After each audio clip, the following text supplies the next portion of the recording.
What's going on, guys? Briar Rabbit here. Today we're going to do a little something different. Last week I reviewed a very expensive controller from Scuff, the Xbox controller, that goes for about $200 depending on the options. This week we're on the opposite side of the price spectrum. So this is the 8Bitdo SF30 Gamepad Pro. And this thing retails for $41 on Amazon right now. I'll put an affiliate link down in the description so you can check it out yourself. This thing is compatible with the PC, Mac, iOS, Android, and the Nintendo Switch, which I was really surprised about right out of the box. So let's take a look at this controller. Obviously, you can see it's a retro-inspired controller. It's made to look like the Super Nintendo controller. It's the same shape, same basic layout, but it's got some key differences, and obviously since it's a modern controller, it's got some key upgrades as well. Right off the bat, you can see it's got full analog sticks. These analog sticks actually feel great. There's the right amount of tension on them. They hold up very well. I gotta say, I really like these analog sticks. Also, if you look around the back of the controller, you can see that there's actually two sets of shoulder buttons, an R, a R2, L, and L2. And that allows you to play modern games that require triggers. Now, R2 and L2 are not analog triggers. They are digital only, so there's no range of motion. If you want to play a racing game that requires analog triggers, you're out of luck here. You're going to have to find something else to do that.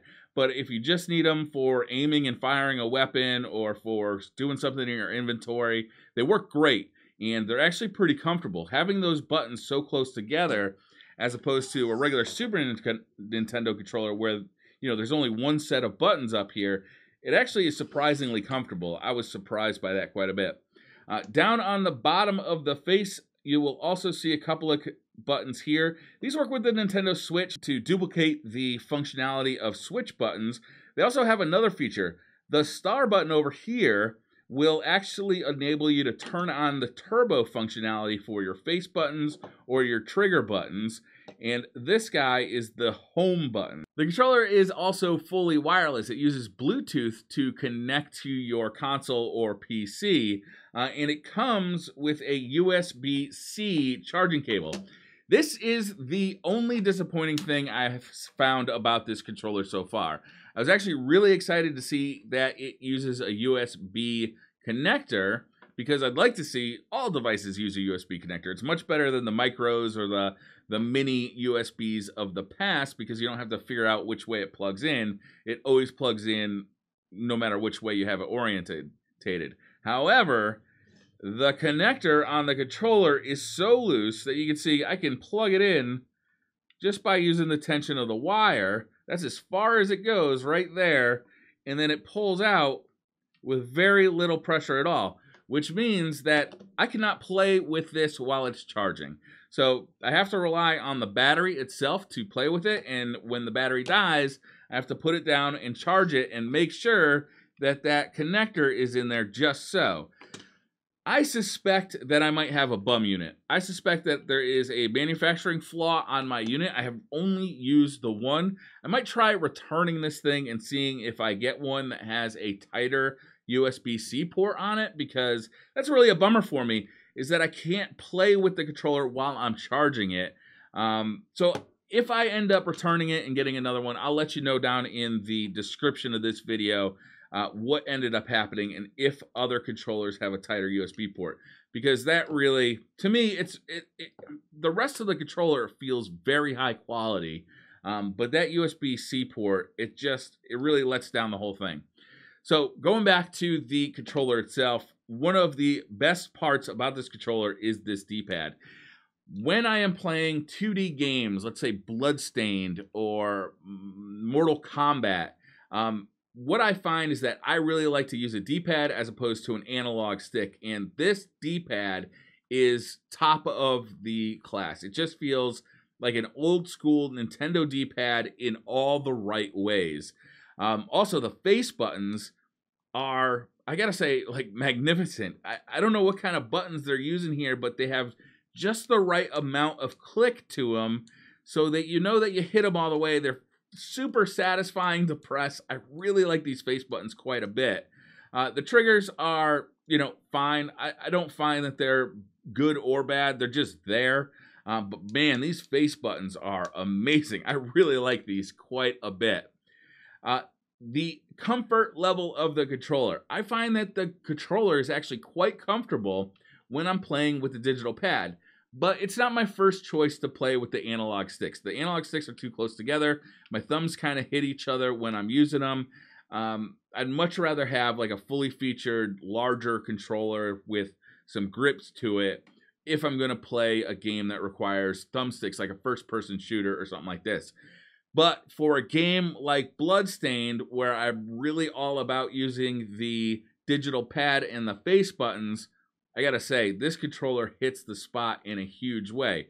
Also, if I'm traveling, this thing is so small compared to something like the Nintendo Pro controller. This thing is going in the bag. This thing is just going to slide into the bag, take up zero space, and be my travel controller for the Nintendo Switch from now on. I gotta say, I really am enjoying this controller quite a bit.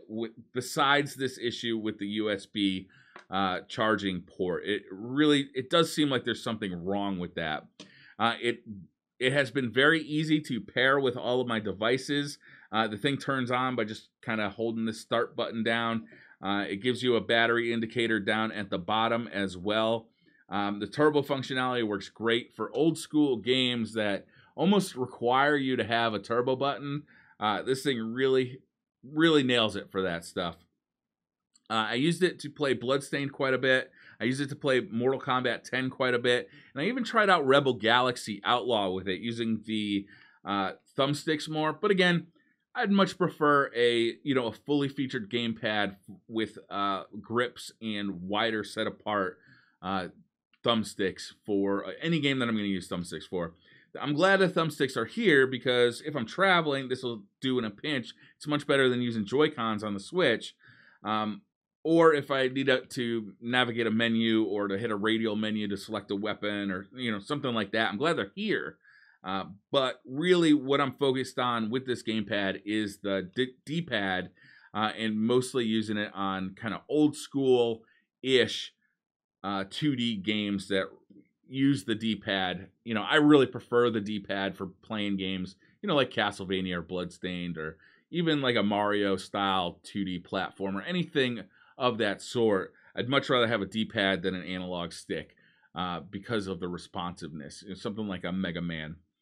So yeah, overall, I gotta say, for $41, this seems like a really good deal. It's made by 8Bitdo. This is the SF30 Pro. They also do make one now. I think it's called, I'm not sure what it's called, but it does have grips. I might investigate that one as well because I gotta say, I'm just absolutely blown away by the quality of this controller and the price. For $41, you just can't go wrong, especially if you like retro gaming. Thank you guys for watching. Hit that like button if you like this video. Hit the bell for notifications in the future, and I'll see you guys next time. Bye.